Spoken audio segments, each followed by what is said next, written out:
Portugal থেকে ফারজানা করিম বলছি। সবাইকে অনেক অনেক শুভেচ্ছা আমার চ্যানেলে। তো আজকের ভিডিওর যে বিষয়বস্তু সেটা হচ্ছে যে আপনি কিভাবে রিমোট জব পাবেন। আমরা যারা স্টুডেন্ট ভিসায় ইউরোপের বিভিন্ন দেশে আছি তাদেরকে একটা জিনিস মাথায় রাখতে হবে, যদি আমরা ইংরেজিতে খুব ভালোভাবে পারদর্শী হই আর আমাদের একাডেমিক ব্যাকগ্রাউন্ড যদি অনেক ভালো হয়, তাহলে আমাদের উচিত রিমোট জব সার্চ করা।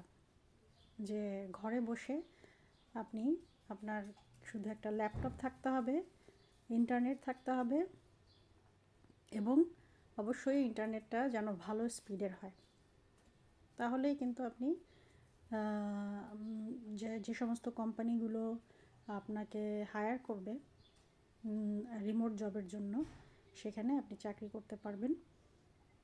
এটাতে একটা সুবিধা হচ্ছে আপনার কোথাও যাওয়া লাগছে না, অফিস ওয়ার্কটা আপনি করতে পারছেন আপনার বাসা থেকেই। এবং আমি সবসময় আমার যারা মেধাবী বন্ধুবান্ধব আছে অথবা যারা তাদের মেধার জোরে এই পর্যন্ত আসতে পেরেছে, ইউরোপের বিভিন্ন দেশে আসতে পেরেছে, তাদেরকে উৎসাহিত করি আপনারা কোনো শারীরিক পরিশ্রমের কাজের জন্য কখনো অ্যাপ্লাই করবেন না। এই সমস্ত জায়গায় যদি আপনি যান তাহলে আপনার মনোবল ভেঙে যাবে, আর হচ্ছে আপনার যে মেধা আপনি সেটা কাজে লাগাতে পারবেন না। কারণ সেখানে কাজ করার সময়কালীন সময়ে আপনার মনে হবে যে আমি পারবো, কিন্তু আসলে আপনি শারীরিক পরিশ্রমের কাজ আসলে আপনি পারবেন না। সেই জন্যই আমার আজকের ভিডিওটা করা। রিমোট জব আপনাকে খুঁজতে হবে কিভাবে, আমি একটা কোম্পানির নাম আজকে বলে দিচ্ছি যেখানে আমিও এক্সাম দিয়েছিলাম। সেটা হচ্ছে কনসেন্ট্রিক্স। কনসেন্ট্রিক্স আমি ডেসক্রিপশন বক্সে পুরো ওয়েবসাইটের লিঙ্কটা দিয়ে দিব।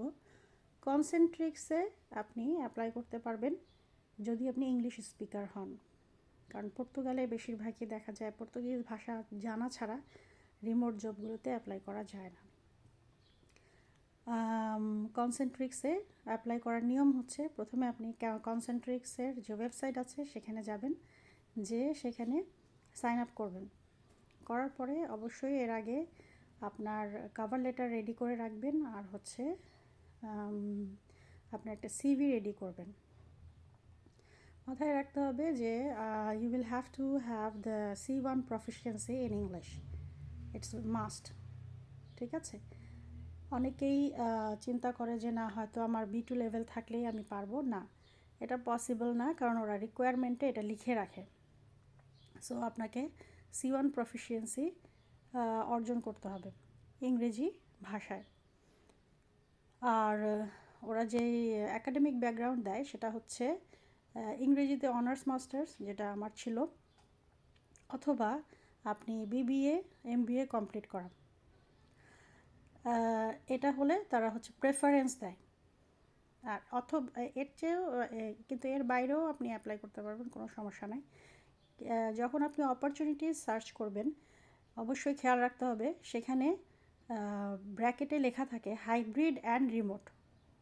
তো হাইব্রিড অ্যান্ড রিমোট যেটা, আপনি যদি হাইব্রিড অ্যান্ড রিমোট সিলেক্ট করেন তাহলে আপনাকে সপ্তাহে 3 দিন অথবা 2 দিন অফিসে যেতে হবে, আর বাকি সময়টা আপনি বাসায় বসে কাজ করতে হবে।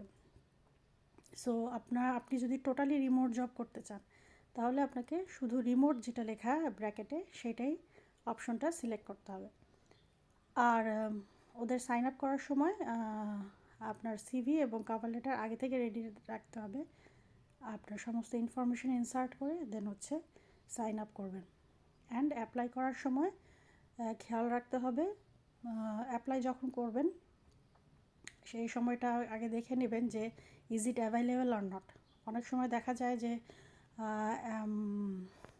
আপনার অ্যাডভার্টাইজমেন্টটা দেখা যাচ্ছে, কিন্তু যখন আপনি ভেতরে ঢুকছেন অ্যাপ্লাই করার সময় তখন কিন্তু ইটস নো লঙ্গার অ্যাভেলেবেল এটা লেখা থাকে। সো এটা খেয়াল রাখতে হবে যে ইটস অ্যাভেলেবেল অর নট, সেই অনুযায়ী আপনাকে অ্যাপ্লাই করতে হবে। অ্যাপ্লাই করার সময় কিছু কোয়েশ্চেন আসবে, সেই কোয়েশ্চেনগুলো ফিল আপ করে দেন হচ্ছে অ্যাপ্লাই করতে হবে। সেটা তেমন কোনো কঠিন কোয়েশ্চেন না। আফটার 1 উইক, মানে আপনি যখন অ্যাপ্লিকেশন করে ফেলেছেন, আফটার 1 উইক ওরা হচ্ছে আপনাকে একটা লিঙ্ক দিবে আপনার ইমেইলে। আপনার ইমেইলে লিঙ্ক আসবে যে আপনাকে এক্সামে বসতে হবে। এই এক্সামটা জেনারেলি 3 আওয়ার্সের হয়। এখানে 8টা স্টেপ থাকবে।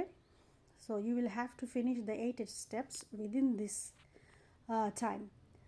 লাইক ফার্স্ট স্টেপে আপনার মোটিভেশনের জন্য ওরা কোয়েশ্চেন দেবে।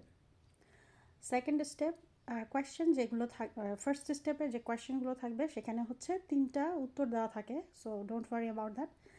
3টা উত্তরের মধ্যে আপনাকে সঠিক উত্তরগুলো সিলেক্ট করতে হবে। সেকেন্ড স্টেপে হচ্ছে আপনার মানসিক দক্ষতার যে কোয়েশ্চেনগুলো থাকে সেগুলো আসবে, এবং মাথায় রাখতে হবে প্রত্যেকটা প্রশ্নের উত্তর দেওয়ার জন্য ওরা মাত্র 30 সেকেন্ড সময় দেবে। আপনার ল্যাপটপ থাকতে হবে, কম্পিউটার অথবা আপনি ডেস্কটপেও কাজ করতে পারেন, এবং আপনার যেই মাইক্রোফোন এটা খুব ভালোভাবে কাজ করতে হবে। যেহেতু থার্ড স্টেপ থেকে আপনার আইএলটিএসে, আমরা যারা আইএলটিএস দিয়েছি আমরা খুব ভালোভাবেই জানি যে ইংলিশ ল্যাঙ্গুয়েজ টেস্টিং সিস্টেমে রিডিং যেটা আসবে সেটা প্রথমে আসবে। থার্ড স্টেপে রিডিংটা আসবে প্রথমে, লিসনিংটা আপনার পরবর্তী স্টেপে আসবে। সো এই listening, speaking, reading and writing এই 4টা স্টেপই থাকবে হচ্ছে third, fourth, fifth and sixth স্টেজে। ঠিক আছে, এরপরে যখন 8 স্টেজ আসবে, আপনার 7 এবং 8 স্টেজ, এই ক্ষেত্রে হচ্ছে আপনাকে কিছু ম্যাথমেটিক্যাল টার্মস করতে হবে। ম্যাথমেটিক্যাল টার্মসে অবশ্যই মাথায় রাখতে হবে যে আপনি যদি মনে করেন যে আমি ক্যালকুলেটর ইউজ করব তাহলে এটা পারবেন না। কারণ হচ্ছে আপনি যখন ম্যাথমেটিক্যাল টার্মস করবেন, ওদের হচ্ছে ক্যামেরাটা সবসময় অন করে রাখতে হয়। আপনার যে ল্যাপটপের ক্যামেরা এটা অন করে রাখতে হবে। সো আপনি এটা পারবেন না। আপনি যখনই মাথা এরকম নিচু করবেন অথবা কোনো একটা কিছু, আপনার মাথা স্ট্রেট থাকতে হবে, কোনো একটা কিছু আপনি দেখছেন সেটা কিন্তু রেকর্ড হচ্ছে। সো আপনার এক্সামের সময় এটা খেয়াল রাখতে হবে যে ম্যাথমেটিক্যাল টার্মসের যে কোয়েশ্চেনগুলো আসে সেগুলো আনসার করার সময় কোনো ক্যালকুলেটর ইউজ করা যাবে না। এটা হচ্ছে শর্ত। কারণ আপনার মাথা এদিক ওদিক হয়ে গেলে, এরকম হয়ে গেলে তখন কিন্তু এটা বোঝা যায়। আপনি যতক্ষণ পরীক্ষা দিতে থাকবেন আপনাকে কিন্তু ওই ক্যামেরা বরাবর রেকর্ড করা হবে। সো এটা মাথায় রাখতে হবে এক্সামের সময়। আর লাস্ট স্টেজে একদম 8th স্টেপ যেটা, সেটা হচ্ছে কম্পিউটারের বিষয়ে আপনাকে কোয়েশ্চেন করা হবে, 4টা উত্তর দেওয়া থাকবে, কোনো সমস্যা নেই, আপনি আনসার করতে পারবেন। সো এই রিমোট জবের যে বিষয়টা আপনারা ভালো করেই জানেন, ম্যাক্সিমাম ক্ষেত্রে হচ্ছে কাস্টমার কেয়ার সার্ভিসের জন্য বিভিন্ন প্রোডাক্ট সম্পর্কে আনসার করতে হয়। আর আপনি একই সময়ে কম্পিউটার স্টেজ যেটা আমি বলছি যে লাস্ট স্টেজটা, একই সময়ে আপনি কল রিসিভ করছেন কি না, এবং আপনি কল রিসিভ করতে পারছেন কি না, অথবা আপনি একই সময়ে কারো কোয়েশ্চেনের আনসার দিতে পারছেন কি না, মানে চ্যাটিংয়ের ক্ষেত্রে এই জিনিসগুলো কিন্তু পরীক্ষার সময় নেওয়া হয়। আর পরীক্ষা হওয়ার পরে আপনি যখন ফিনিশ করবেন, আপনি সাবমিট করে দেবেন। ফিনিশ করার পরে প্রায় 2 সপ্তাহর মতো সময় নেয় ওরা আপনার এই এক্সাম টেস্ট যেটা সেটা অ্যাসেস করার জন্য। After 2 weeks you will get the call for the viva interview. আর ভাইভা পাস করার পরে আপনি জবটা পেয়ে যাবেন। তবে এটা মাথায় রাখতে হবে, জব পাওয়ার পরেই কিন্তু আপনার আসল কাজ শুরু। মানে ডিউটি আওয়ারটা হচ্ছে 8 আওয়ার্স, বাট 8 আওয়ার্সে আপনি নিঃশ্বাস ফেলার সময় পাবেন না। 8 আওয়ার্সে 1 ঘন্টা ছুটি দিবে ওরা। সো আপনার যদি রিমোট জব করার অভিজ্ঞতা নিতে হয় তাহলে আজই কনসেন্ট্রিক্সে আপনি অ্যাপ্লাই করে দেখেন। এবং আমি তো এক্সামের বিষয়ে বললামই, এটা যদি আপনার ভালো লাগে এই রিমোট জবটা, তাহলে কিন্তু আপনাকে আর বাইরে গিয়ে রেস্টুরেন্টে জব করা লাগবে না বা বিভিন্ন কায়িক পরিশ্রমে জব করা লাগবে না। ধন্যবাদ।